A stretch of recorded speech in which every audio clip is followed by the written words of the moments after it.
And when you want to start, Cheryl. Oh, okay. Let me minimize the here. Okay, so it shouldn't be fast forwarding. Let me go back some. Okay, so we are from Vision for Equality. We'll get into the different projects that we're each on. We're on different initiatives with Vision for Equality, but obviously you're here for how to support individuals with intellectual and developmental disabilities and autism and faith communities. And the goal here is really just for us to provide recommendations for more inclusivity in faith communities and share how we can aid your communities, our communities with needs that might be beyond your purview. And you're encouraged to take what you will and leave what you will, as we understand how important it is for you to consider your own religious customs and practices and things like that. And also, disclaimer, um, any identity group each of us are a part of, we are not speaking for the group as a whole. I cannot speak for the 73 sects or denominations of Islam. I just can't do it. So just speaking from a general standpoint, that can apply to all of us across the board, really. And Sarah's going to share a little bit before I share my background too. Okay. My name is Sarah Laban. I work for the Birth to Five Project as a family support specialist. I am a mother of 4 children. 2 of my children have disabilities. Prior to this, I was a special education teacher for 10 years, working with kids that had high needs of like physical, medical, and communication. And I just really have a passion to support individuals and their families navigate supports and services. And I really enjoy reading about the different perspectives of people with disabilities to learn more.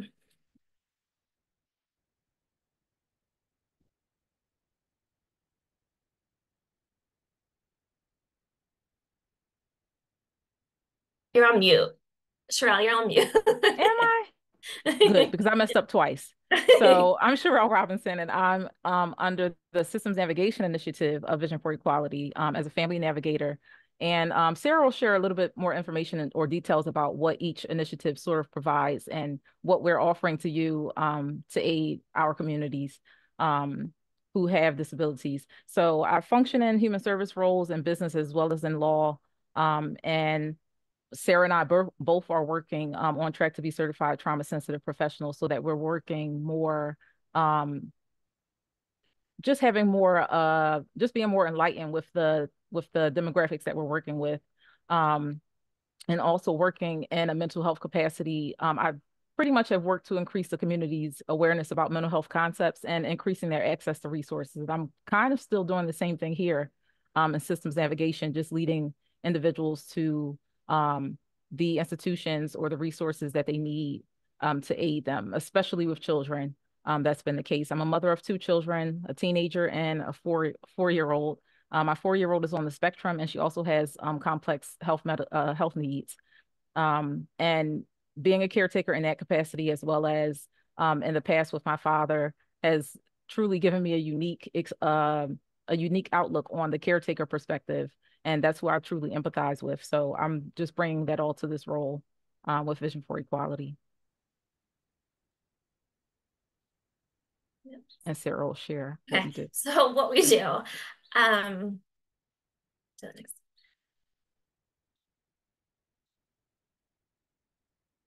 you just go to the next slide. It just takes so long. I don't know. I think I need to use the cursors. So one project we have is system navigation. So it's through 6-year-old through the lifespan. We provide peer-to-peer support, help you navigate systems of care, whether it's a waiver, IEPs, getting secondary insurance. Again, all of us are caregivers yourself or identify as having a disability. And then we have trauma-informed care. So being a caregiver is really stressful. And then you add having a child with disabilities, which is even more stressful. So we provide a support group just to share experiences, hear from other caregivers, practice some coping skills such as meditation. We provide a listen ear or a shoulder to lean on. So if you just need someone to talk to, we're there for you. We also have funding, first come, first serve for referrals for therapy. And then we provide trainings. And then this is the project I'm part of, Birth to Five project. So obviously we support from newborn to 5. This is the time where you're getting new diagnoses, you need many appointments, trying to navigate early intervention. So we're there to help provide peer-to-peer support, listen to your needs, and help you get connected to supports and services. So maybe you're getting secondary Medicaid insurance, or you need to apply for early intervention. You need a place for a evaluation. So we can help you with any of those. We have our own support group, and we have workshops just to help you navigate and cope with the stress of being a caregiver. Disclaimer, which Shop kind of talked about, but each place of worship is unique and has unique needs. During this presentation, these are suggestions, not prescriptions. Some suggestions may require additional resources, such as funding, training, and people. And we understand that there's systematic, political, and other social barriers that impact faith communities. So what we're striving, oh, sorry. No, this is, I was saying that was you. Okay, what we're striving towards is that individuals with disabilities and their families are full participants in every aspect of the faith community life. Individual with disabilities and their families have a sense of belonging within the faith community, and that the faith community is using affirming language, participates in respectful interactions, presumes competence, and holds understanding of disability. And we're just going to share the basic uh the basic definitions of neurodiversity, or the disabilities that we're referencing, or how we're referencing them, so to speak. So understanding neurodiversity, there's a range of individual differences in the brain, of how it functions, and also how behaviors present because of those different functions. And that's basically what we're referencing here. And neurotypical is, like I mentioned, my teenager's neurotypical, meaning she doesn't have any of these brain differences that we'll be discussing, just generally. So most common brain types, that's a neurotypical individual. And a neurodivergent person is one who does have different brain wiring that creates these different diagnoses, such as autism, ADHD, oppositional defiant disorder, OCD, bipolar, and other diagnoses. And generally, these disabilities or different abilities are viewed as invisible or visible. That's a general way that we can reference them as laymen, sort of talking to our communities about it without so much jargon. Invisible disabilities are things that you basically can't tell if that person has the diagnosis that they have. For instance, with autism, a lot of people think, you know, oh, nothing's wrong with that person, and they use the term wrong also, which can be harmful.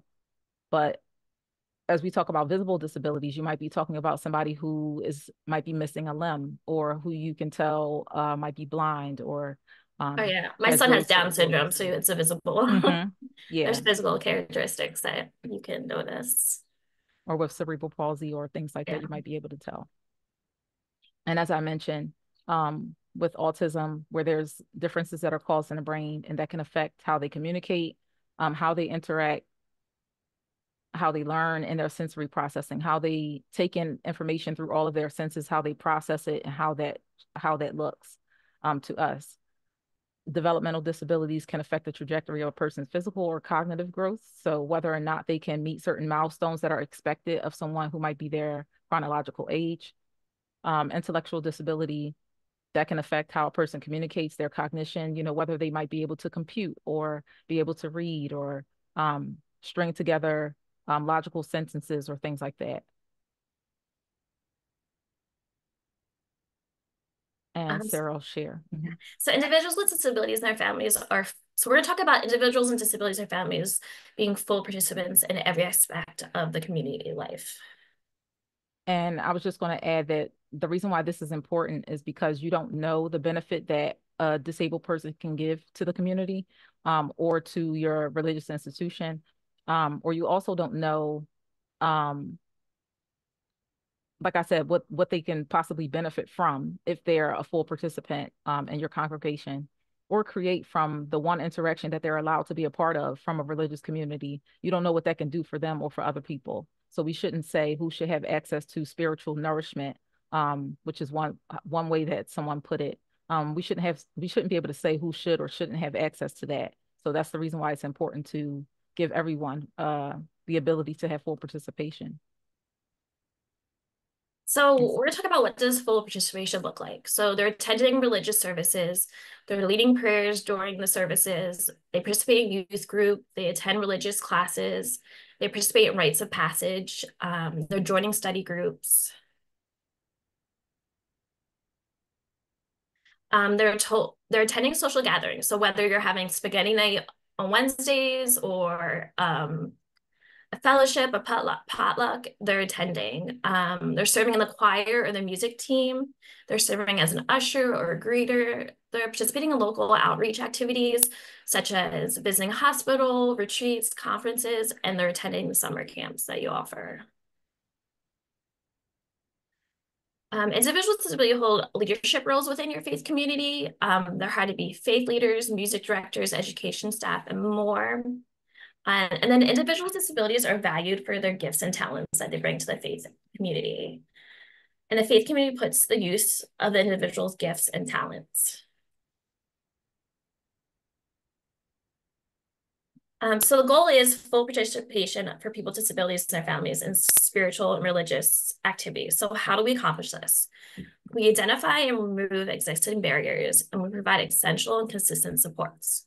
So we want to make the faith community accessible to all current and future participating members. We want to make information, activities, environments sensible, meaningful, and usable by all members of the faith community. Okay, so some of the barriers to accessibility for people with disabilities and faith communities involves physical barriers, communication barriers, as well as attitudinal barriers. And some of the physical barriers include things such as if there are stairs which individuals with wheelchairs can't get up, or lacking access to appropriate transportation to these locations. Also with sensory input, if there are extremely loud noises, for instance, the speaker system that is in place, if it's not working properly, or has static, or if it's just at too high a volume, those are some of the physical barriers um, that can occur.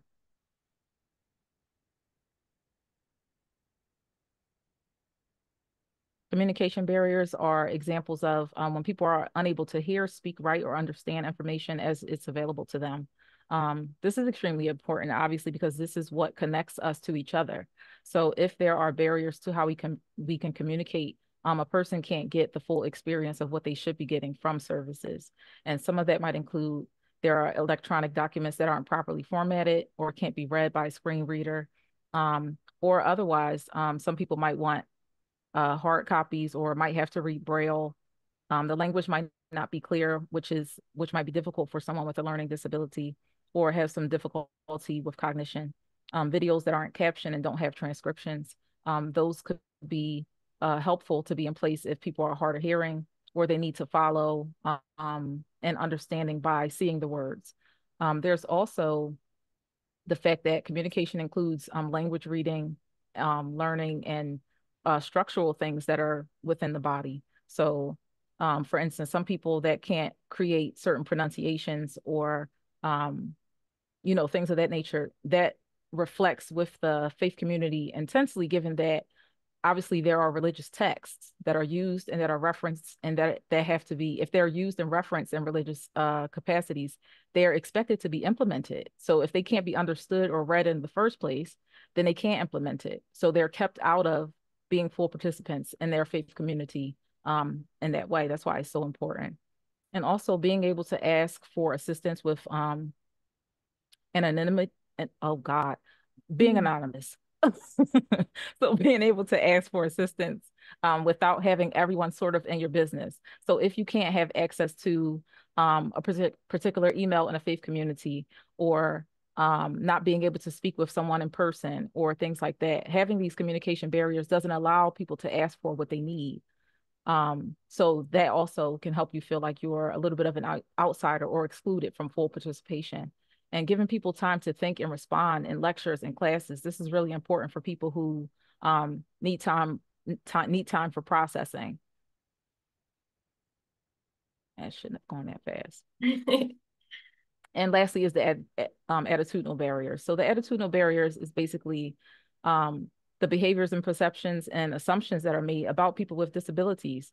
Obviously coming with stereotypes, and humans bring viewpoints. We bring viewpoints, we bring norms, we bring attitudes into religious practices because we're humans and religions are ways of life. So everything is pretty much integrated.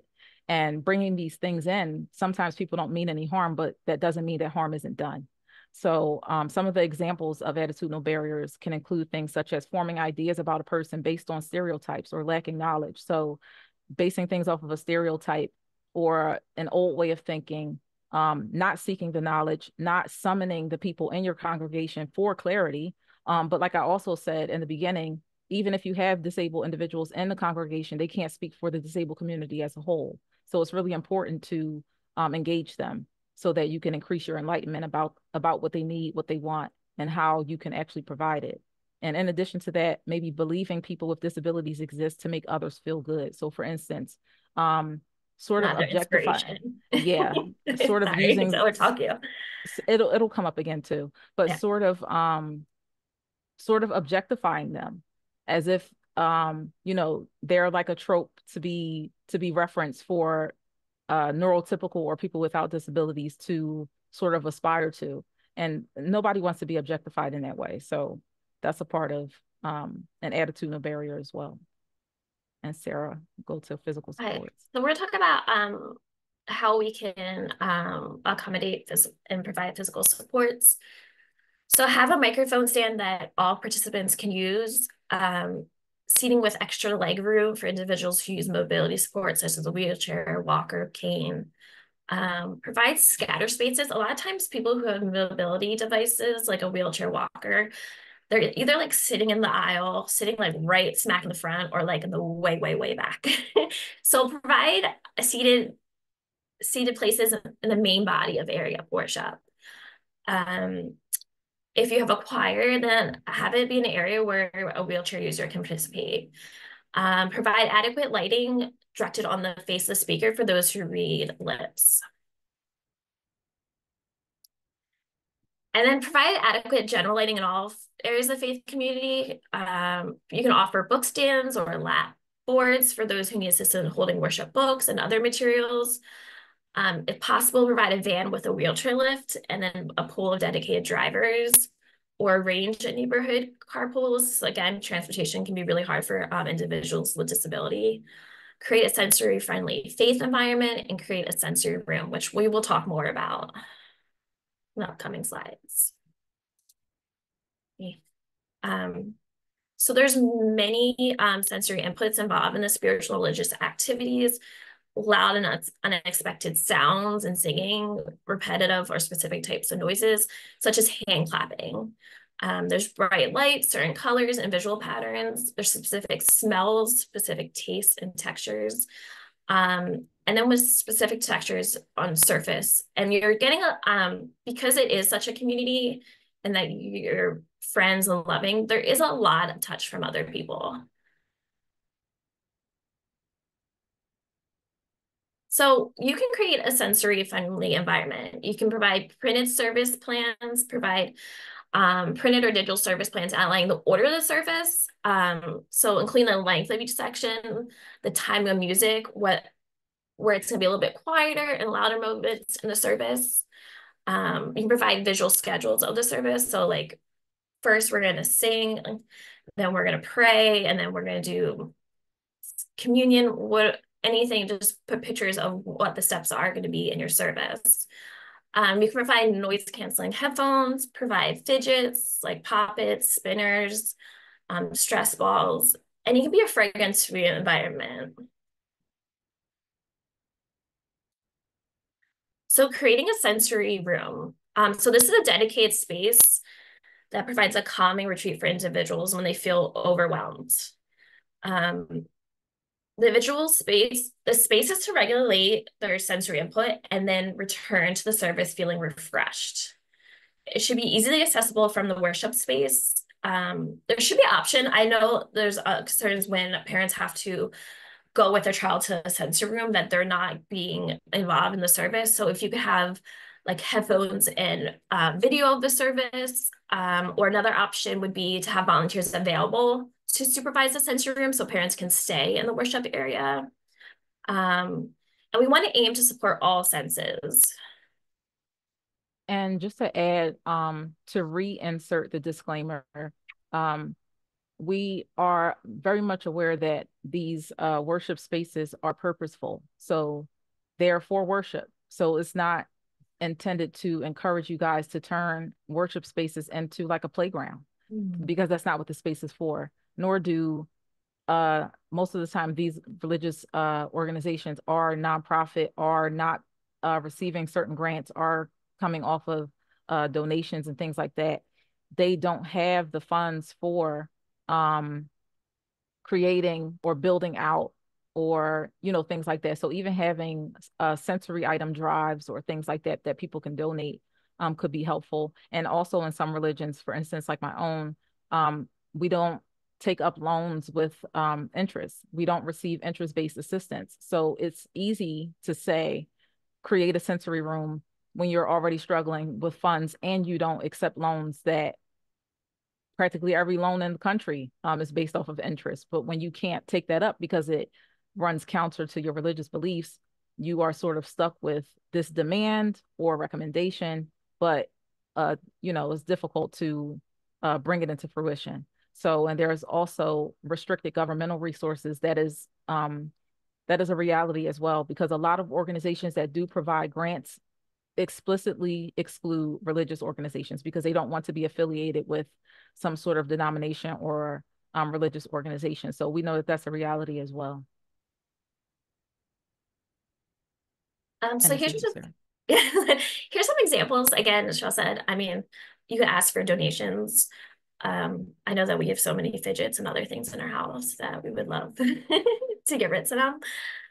So like fidget toys again, like putty, poppets, stretchy noodles, weighted blanket, texture walls, a swing, trampoline, spin seat, rocking chair, something just for movement, exercise ball for rolling, calming bottles, fiber optic toys, calming music or nature sounds, or even white noise, sensory bins with beans or rice or sand, again, noise canceling headphones, fun lights like lava lamps, lanterns, twinkle lights. If you want to think about like the cooling and calming colors, a comfy chair, floor pillows, bean bags, stuffed animals, a fabric tent. So these are just suggestions of things that could potentially be in your sensory room.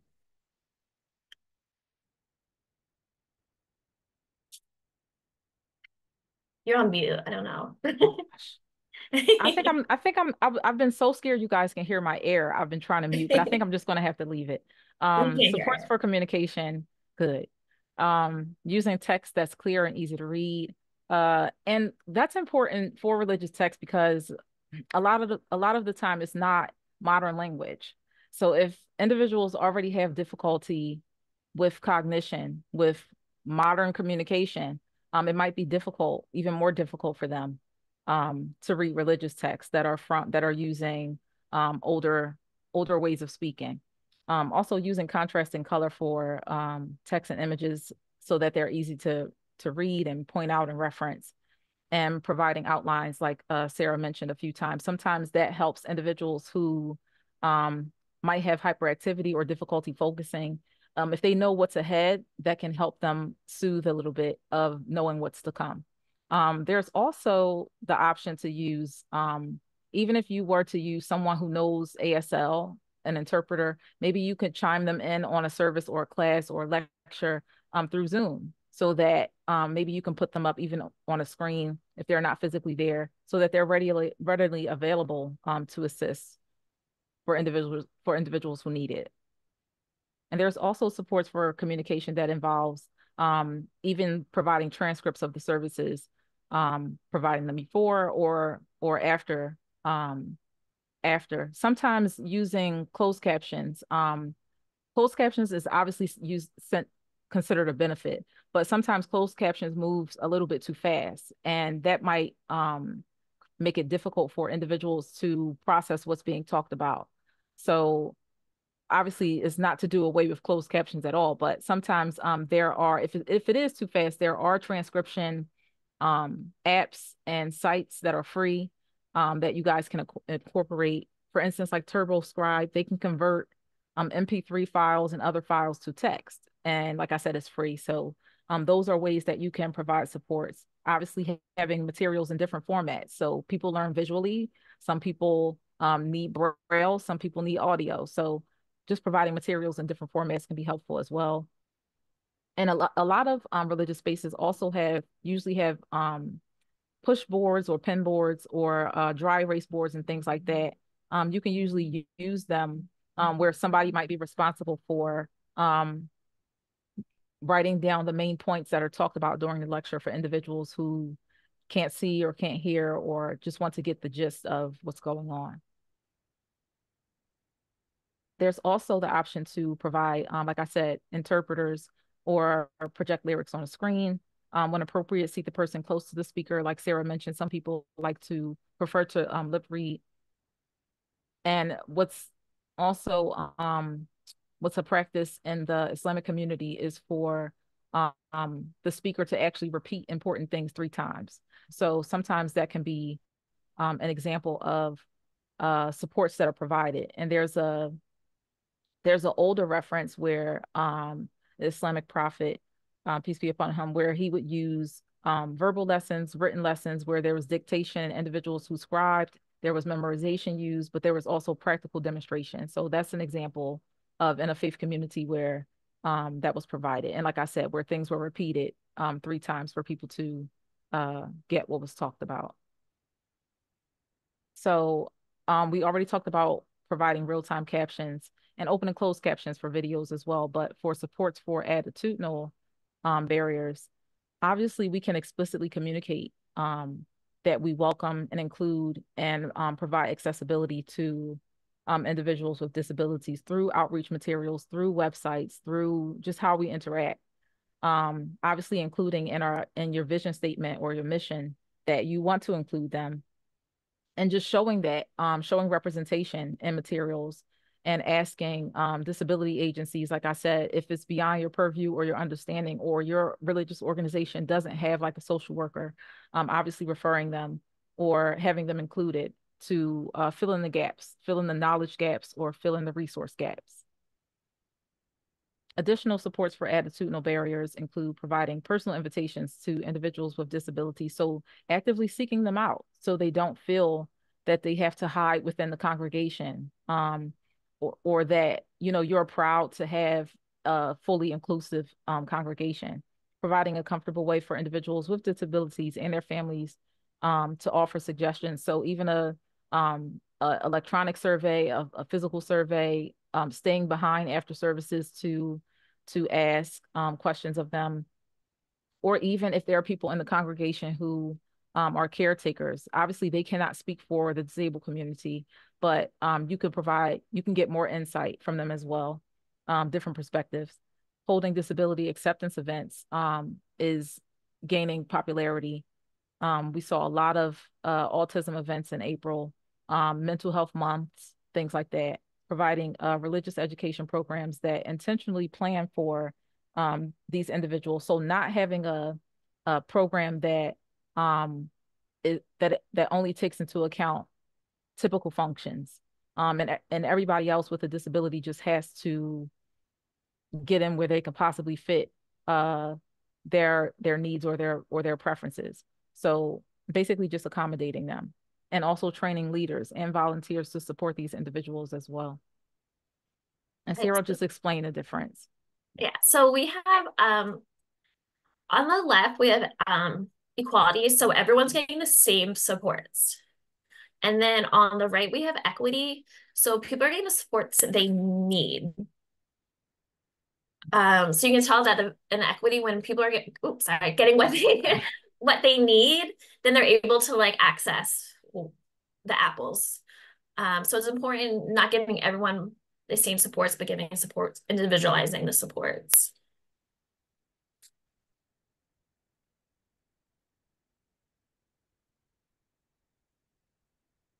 Um, oh, do you want to go back to just to the ramp one? Sure. Sorry. So accommodations are designed to help people with disabilities often end up benefiting all people. Like if you look, for example, of this curb cutout, like it's intended for people who use mobility devices such as wheelchairs, walkers. But however, the curb cutout creates more easily navigable spaces for everyone. So like parents with strollers, workers who are pushing hand trucks, if you're going grocery and you have those pull carts, travelers with their rolling luggage. So the benefit from the cub cutout originally installed for wheelchairs helps everyone. So a lot of times the accommodations that you're providing to your faith community for people with disabilities will benefit all people. And if Linda, if you wanted to elaborate, I wasn't sure which slide you meant, if you meant this equity and equality slide or this slide.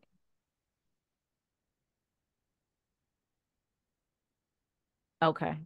And the equity and equality slide. What I'm referencing, everybody, is Linda mentioned that there's a safety issue in the visual. And I just wanted to make sure that her point of view was shared so that we can just talk a little bit more about it. Yeah, I mean, Or yeah, I'm not sure about the safety concern. I mean, height, obviously, but it's just showing that um, to individualize people's needs and give them what they need so that everyone has equal opportunities to access the faith community. yeah, so it's just it's a metaphorical drawing, not saying that children should be on top of a box like this, but more so that showing that on obviously on the left side, everyone has the same size support. Everybody has the same level scaffolding, which becomes unfair because everybody can't reach this branch to get their fruit because everybody's a different height. Everybody can reach, you know. Some people can't reach, some people aren't that height, some people can't lift up their neck a certain way, you know, things like that. But if they each are provided the support that's specific to them, as is shown on the right, like the child needs more support, whereas the person in the middle needs, you know, a moderate level of support, whereas the other person just needs a little support. They all can receive the support that they individually need to all um, reach the same outcome. So that's just what that's showing. It wasn't a literal drawing. It was metaphorical. So we're going to talk about how we create a sense of belonging for individuals with disabilities and their families in the faith community. So this is Eric Carter's sense of belonging. His 10 ways of belonging: loved, present, invited, welcomed, known, accepted, supported, cared for, befriended, and needed. So we're gonna go through each individual one. So for present, are individuals with disabilities and their families present in all your activities? So are they at the potluck on Friday night? Are they in your community outreach, community service events? Are they sitting in the services that you offered? Um, so it's a sense of belonging requires the presence and participation of people with disabilities and their families in all aspects of the faith community. So again, if you're doing Sunday school, you have camp, um, all event, they're present and participating in all events. So it's hard for people to have relationships when they're never or rarely encountering anyone. Hmm. Um, and participation of all faith community participation of all aspects of faith community provides a foundation to be other ones, to be welcome, to be known, supported, cared for, friended. So this is the laying the groundwork. So invited are individuals with disabilities and their families being personally invited to participate in your programs that you offer. So you might have, we welcome everyone, but if you're in a marginalized group, do you really feel welcome when someone says everyone's welcome? It's probably easier if you personally invite this person to attend events, to attend your faith community. People are reassured they belong when they receive a personal and intentional invitation to participate. So like an invitation says, we want you here. So everyone is welcome might not resonate or sound convincing to people. So doing that personal, intentional invitation. And don't wait for individuals. You might have to reach out to individuals with disabilities instead of hoping that they come join your faith community. So known, are individuals with disabilities and their families truly known within your community? And what are they exactly known for? Mm-hmm. So each person is truly known by their strengths, interests, talents, and likes. Accepted. Are individuals with disabilities and their families accepted without conditions? Are there individuals with disabilities and their families embraced and valued without conditions? So they're received without preconditions. They feel part of the community and family and feel embraced for who they are. And there was just information to be added from one of the resources. The resources are at the end of this presentation, and you'll get the slides with the resources to check them, to review them on your own time. But one of the resources shared in one faith community that uh one woman's autistic brother would be in services, and he would, make random noises, as he wasn't speaking general communicative language, but he was communicating through uh noises. So it was told that, over the loudspeaker, this person was told, can you stay quiet on that side, or, those sorts of things. And that person mentioned that their mother never went back. So that's an example of, do the families feel embraced without conditions? So it's in the case of invisible disabilities like autism, where someone might, quote unquote, was called STEM, or seek stimulation. They might do this from an auditory perspective, so they might make noise because it makes them feel regulated and relaxed. They need that, like we need air. So to tell them, to put the condition on them, you can't do that. You can't do what you need to be regulated. Like I can do what I need to be regulated. Um, People won't feel accepted. So that's an example of that. No, that's a good example. So care for it. Are individuals with disabilities and their families receiving care in ways that help them flourish? Are they having their needs responded to in a meaningful way? So are you providing generous care, like sharing a meal, praying together, asking about their life, offering a ride? So are you giving them care in a meaningful way? Befriended. Are individuals with disabilities and their families named as friends? So if you're in your faith community and you're thinking about your friends, are the families and individual with disabilities named? To what extent are the relationships prioritized as focus of your youth community? So you're having enjoyable reciprocal relationships with people with disabilities and their peers. And also to add, to the, what does a reciprocal relationship look like or not look like? We talked about not patronizing them or using them as the inspiration trope, like, hey, you're complaining, but look at this person, sort of thing. No one wants to be objectified in that way. And if I'm disabled and I view you as a friend just across the board, but you view me as the person that I should view when I want to complain, that's not a reciprocal, caring relationship. Yeah. And we like flourish with relationships. Like think about all the relationships you have and how they're important and impact your life. Mm-hmm. And that's Um, you. sorry. Supported. Our individuals with disabilities provide the support they need to participate fully and meaningfully. So we talked about the barriers and accommodations. Are people providing individuals with disabilities the supports they need to participate meaningfully in a wide range of workshop, learning, services, and fellowship activities? So again, they're present and they're participating in all aspects of the faith community. And do we extend the support with gladness and creativity? I think it's hard to ask for help and support if you're not being greeted with happiness and creativity and willing to help out. And is a person with individual disabilities individually supported in ordinary and innovative ways? So again, about the equity, like it's individualized, their help is individualized to that person. And a lot of times you do need to get creative to support. Yeah, and part of that, even with being supported with gladness, anybody down to a baby can feel when you are approaching them with um dread, or when you feel like, or we can feel when we can feel when someone believes that we're a burden to be helped. Just imagine when we walk into a Walmart and we're looking for someone with that blue vest and they turn around, eyes rolled.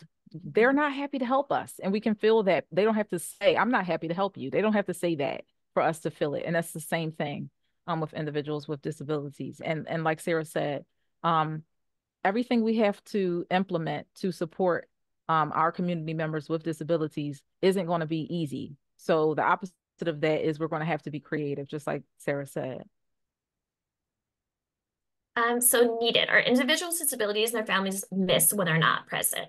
So they're not at service, are they missed? They're not at Wednesday night dinner.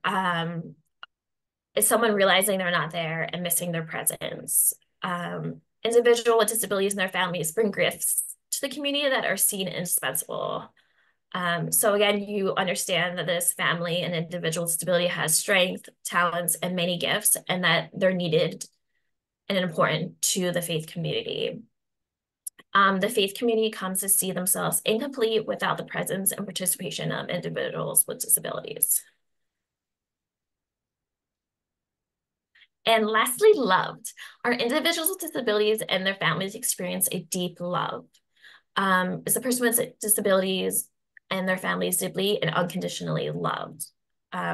So again, I mean, being part of faith community is feeling loved and a sense of love. So are these people feeling unconditional love, deep and unconditional love? And just adding before I go to the next slide, that can, how that looks is through a lot of the things that we already talked about, where asking their input, specifically including them, showing representation on printed materials on the website, and including considerations for them in sermons. All of those things shows them that they matter, that we miss you when you aren't here because we recognize that you're here and we love you just like we would love anybody else a part of the congregation. So planning for belonging, a common barrier is, sorry. So we need a plan for belonging because a common barrier for full participation is the planning part. So you can create a disability inclusion team. And so first, the faith leader has initial meeting with the person with disability, maybe their family too, to establish a relationship and learn more about the visual, because we want it, again, to be individualized. We want to know the visual strengths, talents, their wants, their needs, what they're looking for within the faith community. I kind of just talked about this in the meeting. So it learns about the current barriers preventing the full participation of the individual, their wants and needs of being in the faith community. And then next, the faith leader puts a team together. So this team creates a plan that meets the individual's wants and needs so that he or she can be a full participant. And then lastly, the team puts a plan in place and then meets to ensure the progress. And we're going to talk a little bit more about who's on the team and the plan. So who's on the team? Individuals with disabilities and their families, people who have influence on policy within the faith community, people that manage the building because there might be some physical work that needs to be done, people who are responsible for the education curriculum, so person that teaches Sunday school, and then professionals and individuals who are related to the disability community. So like if you have special education teachers, if you have speech therapists, if you have people that work for nonprofits supporting people with disabilities, then it might be valuable to invite them to be part of the team. And then any other individuals on staff that want to be a part of the team. And additionally, you can invite representatives from local organizations or agencies serving individuals with disabilities. They might bring their knowledge and support and help assist you. So creating a disability inclusion team. So the team member, which includes the individual with disabilities, are working together to address the individual's needs, enable them to be full participants. The plan is put down in writing to be a guide to deliver the supports to the individual with disabilities. And then sign the plan just because it encourages responsibility and commitment to carry out the plan. And remember that the person with disabilities is serving the team's not serving the individual with disabilities. So the person with disabilities is a big part of the team. And they're serving along with the other members.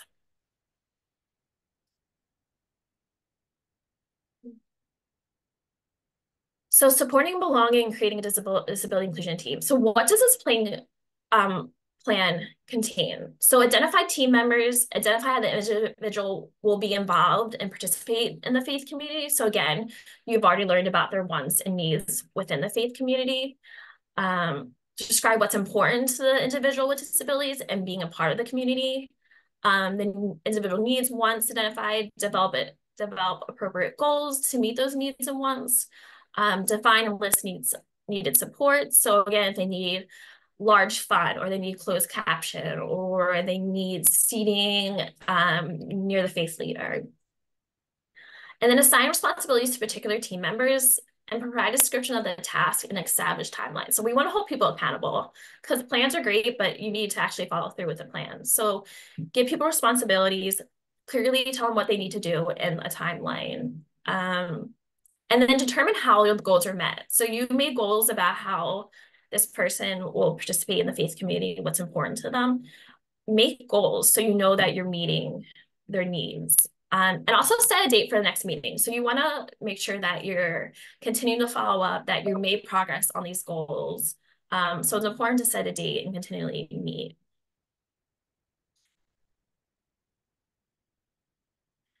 And then pair with faith partners. So a faith partner is a regular conversation partner for a person with disabilities. It's a spiritual guide, so someone to help them with the religious information.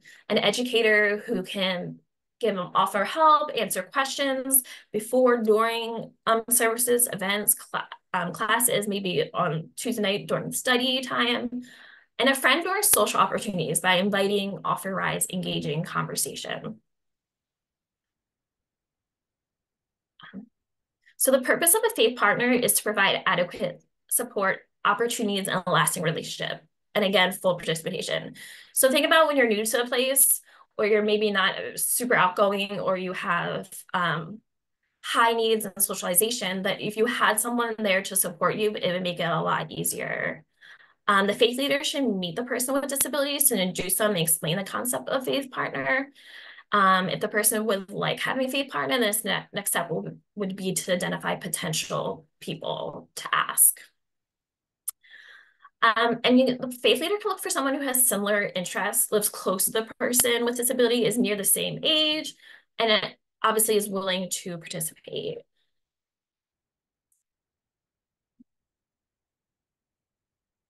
And the faith partner should be invited to be a member of the team to plan for inclusion.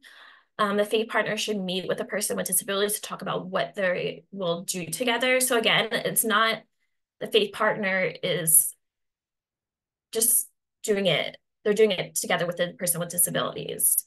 And the partners can make a formal and informal agreement about their friendship.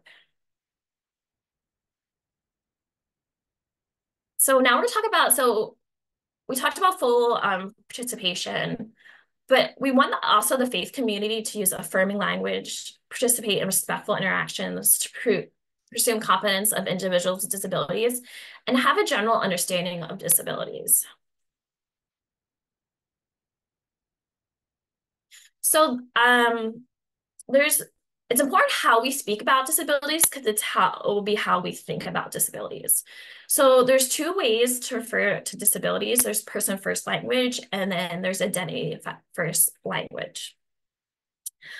And so none of these choices are wrong or right. Though many people with disabilities prefer one over the other. It's up to the person with disabilities to determine if they want person first language or identity first language.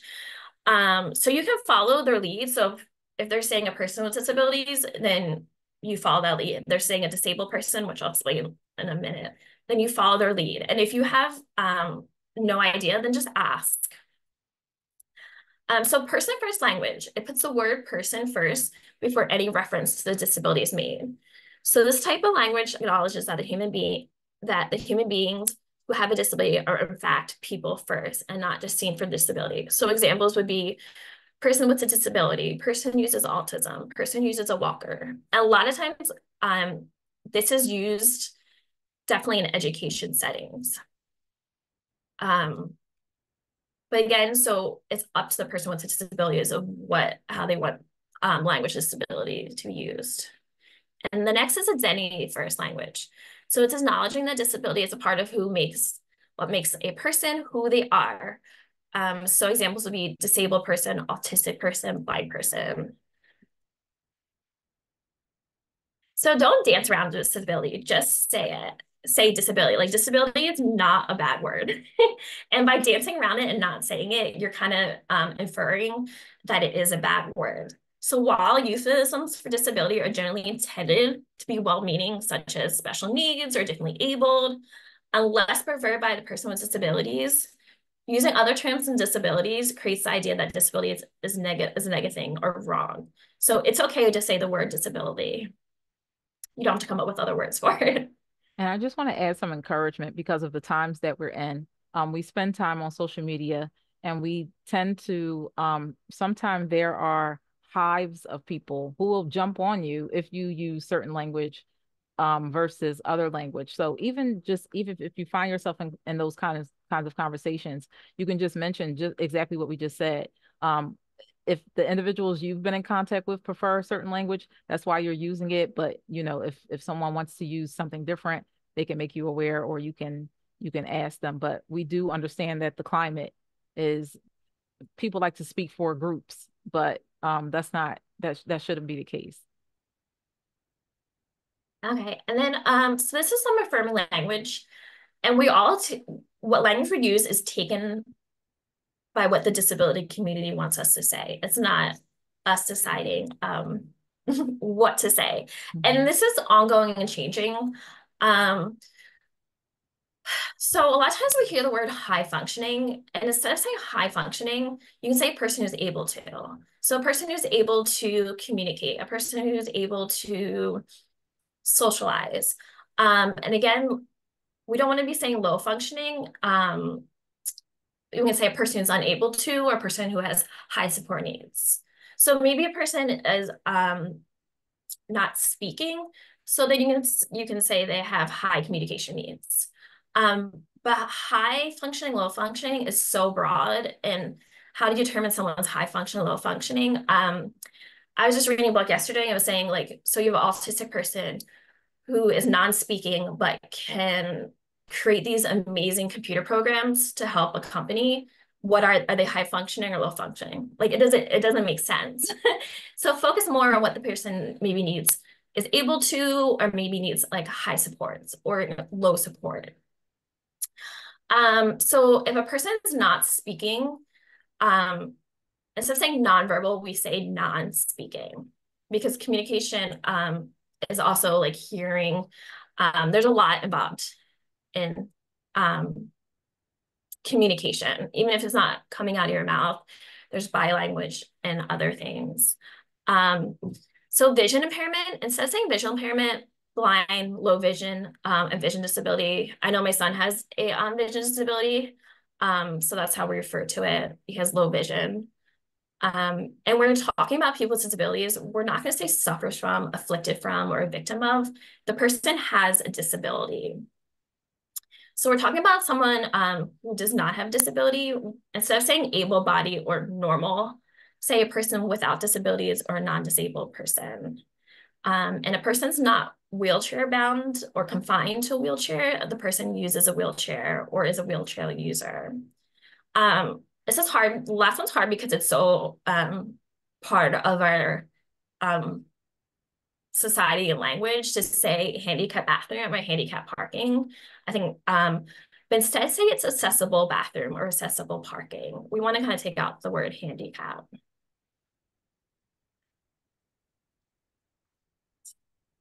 And I'm going to go into, I'm not on mute. Yay. So, participating in respectful interactions. So, being sensitive to physical contact. I had to learn this as an autism mom. I asked my daughter's permission to give her kisses. I asked her permission for hugs. I asked her, can I pick her up? We had to start that really early when we noticed that she realized that she understood our language and she would be able to respond because some people are just completely sensitive to it. Um, don't pat, touch, or grab individuals. We know that sometimes in these spaces, people show empathy through these gestures, but some people don't like that. And then when we Kind of see like the degrading. I found, in some interest, yeah, in some yeah, I just instances, found when I was a teacher, people would come visit the school and they would always be like patting the kid's head. Like I mm, don't, for some reason, people like to pat or just like yeah, treat people with disabilities as younger than they are. yeah. Um, it and that can sort of that can somewhat communicate a hierarchy of power or just showing that refraining from touching or moving a person's adaptive equipment. So for instance, some people might assume someone in a wheelchair wants to move and move them. Can you imagine being picked up off your feet without being asked anything? That's jarring and it doesn't respect the person's personhood. um Not leaning on their personal equipment there. I mean, even in general instances, a family member talked about how someone came over and sat on their desk next to like where they put their food, where I mean they eat at their desk, and they just came and sat down in their personal space. Imagine doing that to someone in a wheelchair. That's their personal equipment that enables their freedom to move about. Or like I mentioned before, asking before you help. So that ties into presuming competence.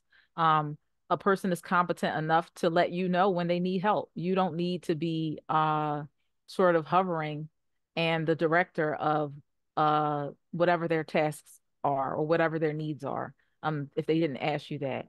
And obviously we're speaking of adults, but even with children, you have to respect children's personhood and also consult their parents if their parents want that. So, and in my case, in Sarah's case, how our children want to be referred to, as we spoke about in the previous slides, we don't know yet because they're young. So I have to decide if I want to use identity first or any other kind of language to reference my daughter. If I want to reference her as autistic or someone with autism, I don't know what she'll prefer or if she'll want people to know at all. So just respecting their personhood, even if they're children, and avoid asking intrusive questions about a person's disabilities. Some of us might itch to want to know what's going on or how did it happen or when or what their struggles are. Um, but those are intrusive questions. So just being tactful in those circumstances and treating adults as adults. Like I said, not using an ability hierarchy, so to speak. And that starts with how you think about individuals, which comes from what you know, and that'll determine how you speak and how you treat people. So all of these things are integrated. Um, and even in the sense of what we talked about, the high functioning and low functioning, that was mentioned from a jargon standpoint. And we'll also show that we're coming up on the end of the presentation, but we'll show that as well, that sometimes in the medical field, these terms we bring back home and we bring them into our community and we speak in those jargon filled terms, which don't help how we connect with individuals um, on an everyday level. So did I put, okay, so um, these are other ways that you can participate in respectful interactions. Again, we mentioned that you'll get these slides, so we won't be going through all of them. If you're offering guidance, like we said, offering it in the less intrusive way or asking them, proceeding at a normal pace, being able to identify individuals. So just like identify yourself with individuals so they won't be startled. So for instance, if someone has low vision or they're blind, if you want to offer assistance and you're entering their personal space, announcing yourself, just like I have to ask my daughter if I can pick her up versus coming up behind her and just picking her up and maybe swinging her around and giving her kisses. That can be jarring to people. Um, Speaking in clear sentences and using simple words, completing a topic before moving on to the next topic. So some individuals who might be from different generations, um, they might feel like you might hear the term, well, you know what I meant, sort of thing. So that sort of leaves out individuals who need more context, who need more clarity, who need communication to be more concrete. So those are things to consider as well. Let me just move this down some. So we spoke about not portraying people with disabilities as the brave ones, superhuman, or having special powers or things like that. As we mentioned, just like the resources that'll be attached, portraying them as courageous objectifies them, especially when you're using it in a comparison sort of context. Obviously, they are courageous in some of the things that they face. So that's not to wipe that away, and you shouldn't feel that you need to walk on eggshells because we're telling you don't walk on eggshells, just say disability, but then we're saying here, don't treat them that way. So it can be a little bit confusing, but if you have those conversations with individuals, you can also see on an individual basis what they are comfortable with. So, but again, portraying them in this way in a comparison sort of context, it objectifies them for the benefit of non-disabled people. And it sort of patronizes them and infantilizes them, as if you have to be the one that helps them, or, they need specific assistance when they may not. They may live a full life where they're thriving and living independently, but you assume things about them, so you might treat them according to that. Um, where and ways that you might do that is treating them as if, why is it going that way? So treating them as if everything that they do is like a party. That's one of the ways that people sort of make a big thing and objectify individuals with disabilities.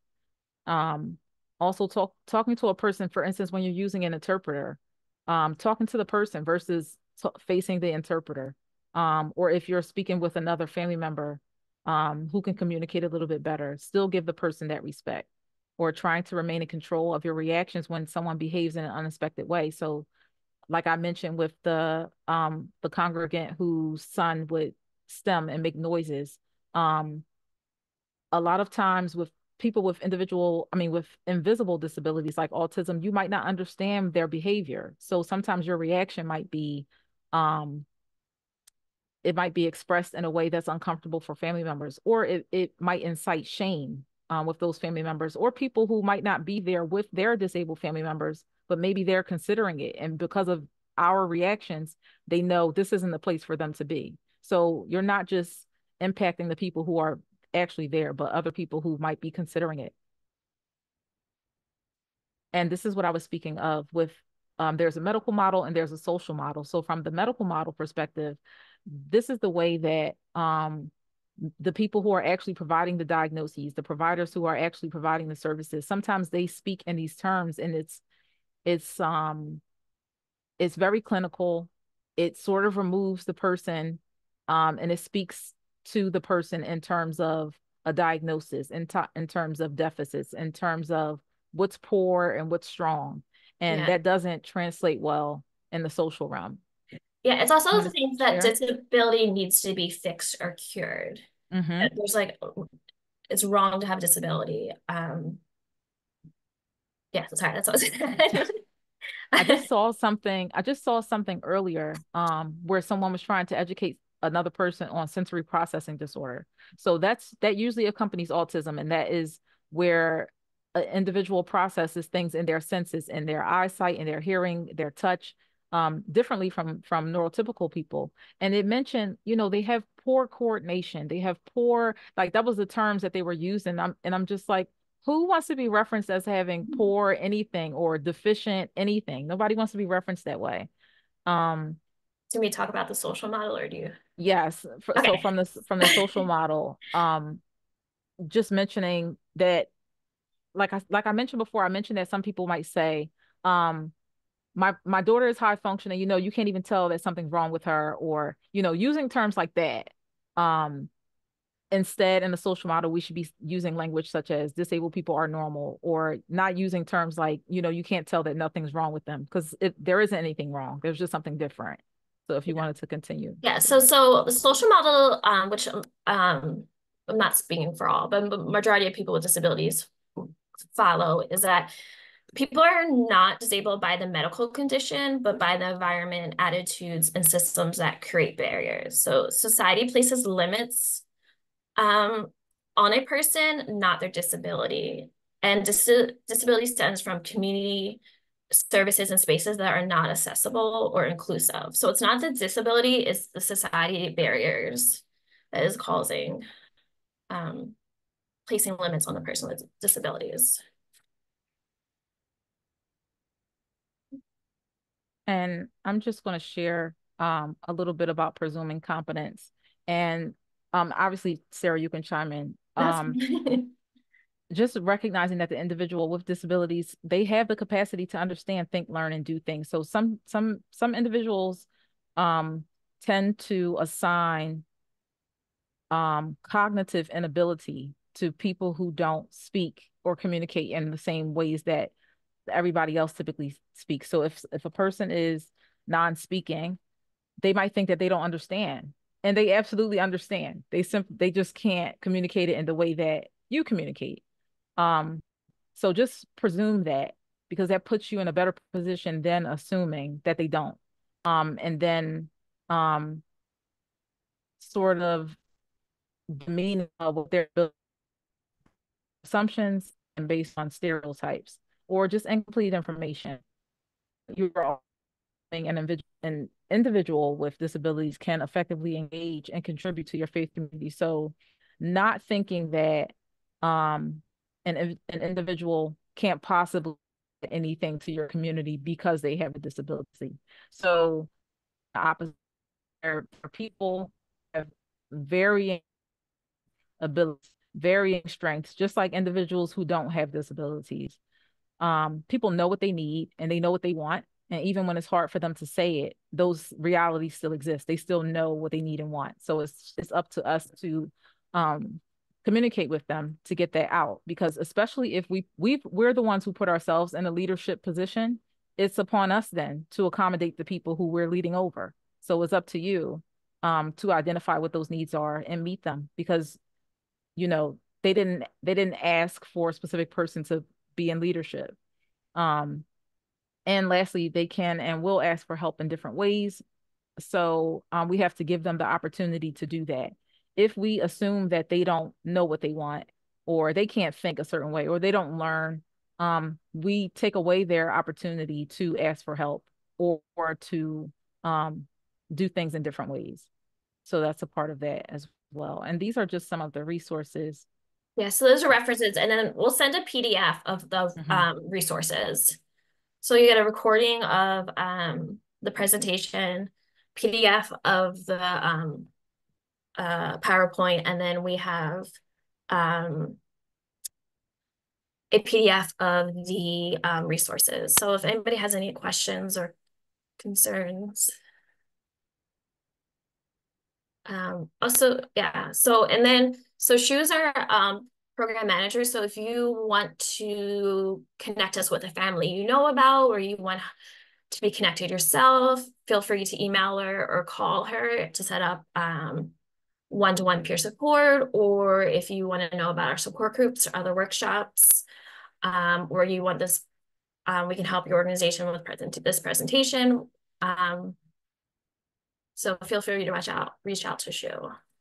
And they can even you can do it yourselves by going to vision4equality.org, or we can even adding you to the email list, so you can Okay. just get updates about different things that are coming up um with the organization.